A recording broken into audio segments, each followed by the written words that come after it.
Hello and welcome to a pretty massive Electribe 2 sampler tips and tricks video. We've got a lot to cover, so let's get started. Sample memory is something you're always going to want more of. I've got 99 free seconds here. Let me load up a sample to show you how you can conserve on memory. Let's load this loop in. Awesome. See how much I have left now. 91 seconds. So that loop took up 8 seconds. Now, I prepared that loop on my computer. Most loops that you import will be stereo, and a great way to conserve memory is to convert a sample from stereo, as you can see here, to mono. Now, you can do that on your computer, but let me show you how you can do that on your Electribe. Step one is I'm going to reduce my tempo to as slow as possible because I don't want the long sample to loop. And I've got a sequence here with just a sample playing in the beginning. And what I'll be doing is resampling, holding Shift Record, resampling this loop in mono into a new sample. And I'll stop it right at the end. Now I've got a new sample, 502, which is the same exact loop resampled, but in mono. And if I go in to see how much memory I have left, 86 seconds. So that took only about 4.5 or 5 seconds, depending on where I stopped it, compared to 8 for the previous sample. Another reason you might want to resample your sample to mono instead of stereo is that if you want to slice it, and we'll get into slicing later on, you cannot slice, you get this error, cannot slice stereo samples. You can only apply slicing to mono samples. If I go to my sample 502, this resample in mono of my old sample, I can easily go ahead and slice it. And I'll be covering slicing later on in more detail. Another way to reduce your memory usage is to reduce your sample rate. Now you can do that on your computer, but you can also do that in the Electribe. Now reducing sampling rate will obviously hurt the quality. The question is, can you tell the difference either standalone or in a mix?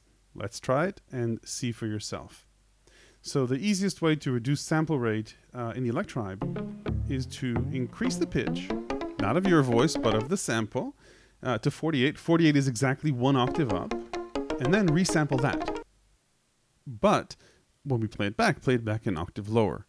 So let's see, we've got 86 seconds left, remember. Let's go into resampling, and done. Okay, save it, have a peek. That took only 2 seconds, obviously. So now instead of 8 or 4, we're taking 2 seconds of memory. So substantially less, obviously. Let's create a sequence that uses this new sample, but play it back at minus 48, which is 1 octave down. Can you tell the difference from before? I don't know, maybe not. But that took just 2 seconds of memory instead of 4 or 8 for the stereo sample. Let's go nuts even more, take it up 2 octaves, which is 63. So now the sample is only 1 second. Resample, great, save. And then when I go to play it back,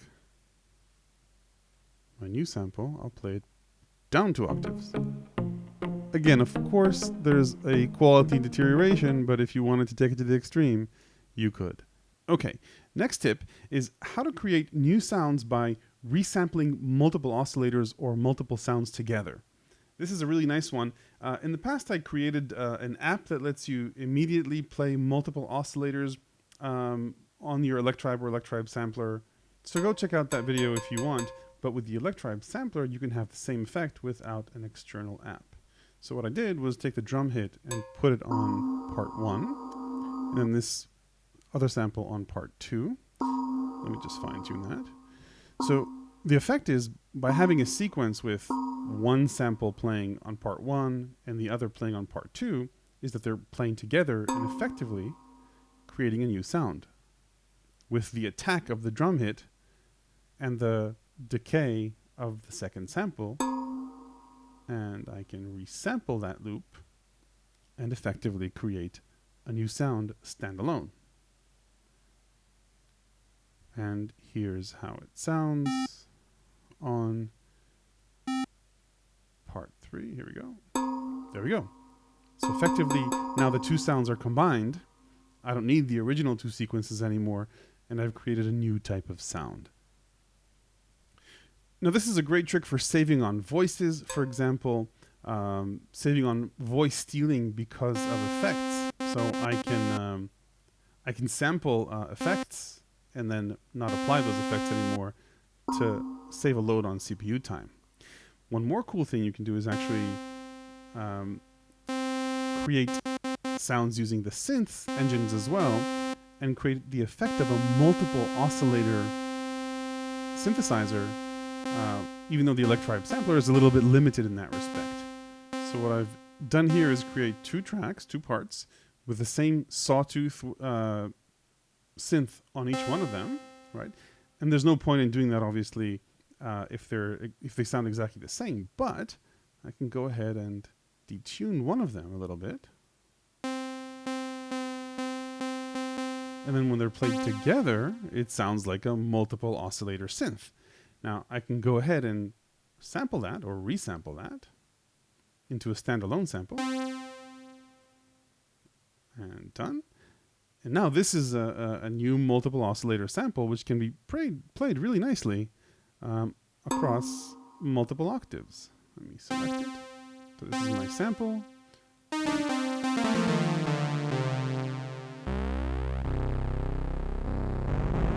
Pretty cool, and a nice way to get the sound of multiple oscillators. Obviously this isn't perfect and isn't like using a synth, but it's pretty close. Okay, on to the next tip. It turns out that there's a hidden feature. I don't think this is documented anywhere in the manual, but if you have amp EG off, then the decay release knob lets you control the gate time. So the length of the sound we're hearing now isn't determined by how long I'm pressing a key, but rather by the gate time. Okay, the next trick is a cool one, and what it effectively is going to do is let you have a drum kit or a sound kit with different sounds on the same track, and that you can control any one of them and time any one of them at your leisure any way you want. Now I'll explain this by creating a very simple multi-part sample. 1, 2, 3, 4. So the idea is to take each and every one of those parts and enable you to play them whenever you want across a sequence, but all on one part, rather than using multiple parts for different samples, which is something that you theoretically can't do with the Electribe sampler. Now mind you, this is different from slicing. Slicing does let you use different sound parts on the same track without using up multiple tracks, but each sound part has to be in its own pre-designated place. This trick will let you play any sound any place you want. So the first step is to understand how to chop up our sample. 1, 2, 3, 4. And then we'll rearrange it. So I'm going to use a combination of the gate button we learned about before and the the oscillator edit button to find out how long each transient is and where it starts. 2, 2, 2, 2, 2, 2, 2. This one starts here. 4. And then the 3 starts here at 56%. 4. And then 4 starts at about 76%. That's good enough for now. You should spend more time on this to find the exact points. But once you've established the starting points of your samples, you can create a sequence. 4. That's my beat. But now it's just 4s. Now the way we're going to choose which transient to put where is with the edit button. We're going to parameter lock it, basically. But you can't do that manually while it's playing live, right? It's a fun effect, but it's not really effective. You do, however, need to do this. You do need to motion sequence it one time for this trick to work. I don't know why, but that's just the way it is. Once you do, go into step edit mode. You can use that shortcut. And it turns out that in the Electribe sampler, you can parameter lock or step edit the starting point of a sample. That's using the OSC EDIT MOTION feature. So my 1 was at 12%. So let's put that there. And then let's say next step I want to be a 4. So my 4 was at 76% if I remember correctly. So that's why we did that before, to sort of get an idea of where the samples start. So the 4 was at 76, and then next step in my beat, let's say I want a 2. So the 2 started at 32%. And then I want a 3. The 3 was at 56. So if all goes well, let's see. 1 4 2 3 1 4 2 3. Right, that's my 1 beat. 4 2 3. So this is a 1 really 4 nice way 2 to effectively take any part of a sample and put it anywhere you want, and create beats on one part without wasting up 4 tracks or 4 voices.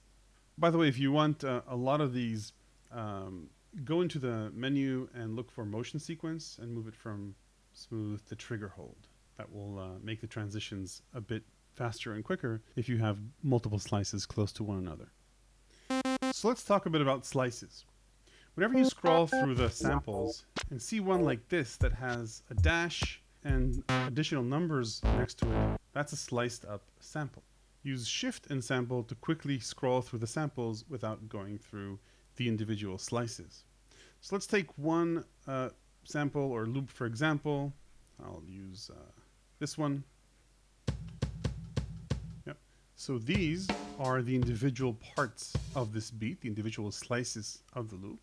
If you want to hear the entire sliced loop, you need to go into the sequencer, light up all the lights, and once you've chosen the main sample, you can hear the loop throughout, the individual slices throughout. Now you can take out parts if you want, just by removing steps in the sequence. This is a really nice way to have fun with the beat. And again, the nice thing about this, it's really only taking one part, one voice out of 16. If you want to hear the other loops, just skip through them using the Shift button. Remember, this will only work if you're using the main slice number. If you go to the individual slices, they'll just repeat throughout the pattern, which is a nice way to have a fill or something like that. So remember, you use sliced loops if you want to have different sounds on the same part, but where each one of them has their own spot, and use my other trick if you want to have sounds wherever you want them on the same track. Okay, so that's one good use for slicing. Another really nice thing that you can do with slicing is changing the tempo of a beat without changing its pitch, or changing the pitch of a beat or a sound without changing its tempo. So let's take the loop that I used in the beginning of this clip and chop it up. So I will go into the mono clip. Remember, you can't slice stereo loops. Once you hit time slice, the Electribe is going to try and guess how many steps are in your beat and what the beat is. If it gets it wrong, you can change the number of steps or hit Shift and the value knob and change the beat. In our case, it got it right, so I will just use the default. And this is the beat chopped up. This is the first bar. This is the second bar. Good. You can play with the threshold if you want. I'm going to make it so that I have 32 steps. It's not a must. Usually it gets it right. And save. So let's see how this came out. I will play. Oh, got to remove the default drum. Right. So this is my loop. And well, yeah, it's only half of it. Let me change the length, Shift length of this sequence to 2 bars. Remember, I chopped up my loop into 32 steps, so that's 2 bars. Okay, so the reason we chopped up this loop is to change pitch without changing tempo and vice versa. Let's start with tempo. Shift, tap will let me adjust my tempo. Now once this gets slower than my original sample, you're going to hear these hiccups. The way I found around this is to add an effect, reverb. Oh, wait, sorry, no, gotta change the master effects. Add a little reverb. It helps with the hiccups, and you can get to tempo much slower than your original tempo. That's taking it too far. This is a different sound. Maybe a little bit too much, but let's go with this for now. course, you can go back faster if you like. Shift tap. I love these shortcuts. Easy way to get stuff done. So that's how you change tempo without changing the pitch. Now you can also change pitch without changing tempo. It's a really nice way to take something you know and mess around with it. And you can go up, of course, as well. No problem. Now, pitch isn't the only thing you can mess around with. It's really cool once you've got your loop chopped up into transients to play with other modulations.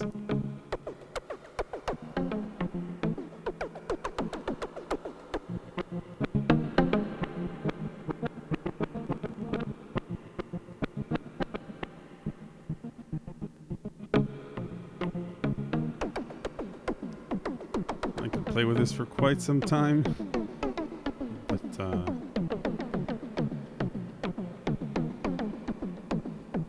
let's move on. One last thing I wanted to show you is transposing sampled loops, which is not trivial but can be done once you've got the slicing done right. So let's take this loop. I'll remove the effects from before.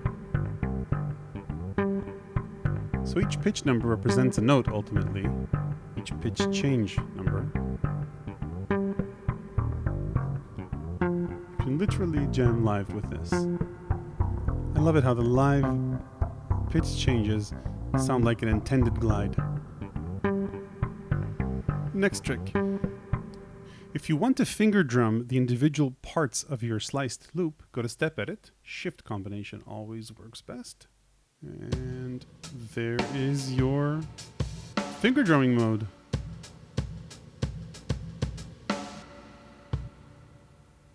Okay, a few quick tips. There are at least a couple of software applications you can use on your computer to edit samples and to arrange them that are a bit easier than doing it on the Electribe. I will provide links in the description to what I know about. If you know about anything else, hit me up in the comments and I'll add it to the description later on.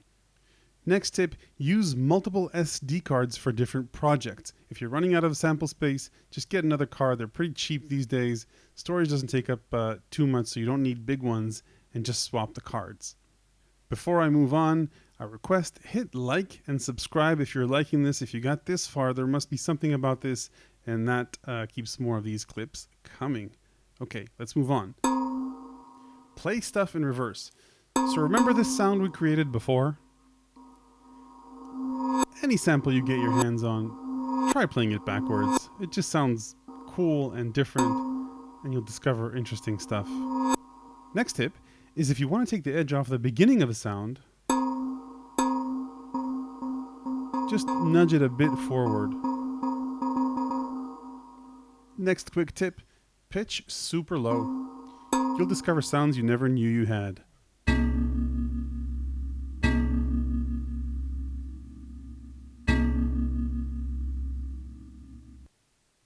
Next tip. So let's see how much sample memory we have left. 74 seconds. Okay. So the thing is, deleting samples doesn't always free up memory immediately. Let me go into one of my samples. I'll take the longest one. I think it was 501. Yeah. And I'll go ahead and delete it. Okay, how much memory do I have free left now? Still 74 seconds. That makes no sense. This sample was 8 seconds. So something you're encouraged to do no matter what is export all samples. Right? That will take everything you've sampled in your session and save it to the SD card. If you don't do that, whatever you've added to your sample library will be erased if you reboot without saving. So now that that's done, I will turn off the Electribe.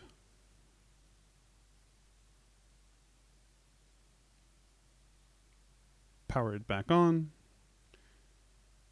And once that's done, let's check our sample memory. All right, 82 seconds and not 74 like it was before.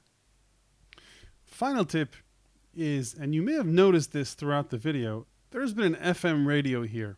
And I highly recommend you get one or get an app that receives FM and connect it to your Electribe.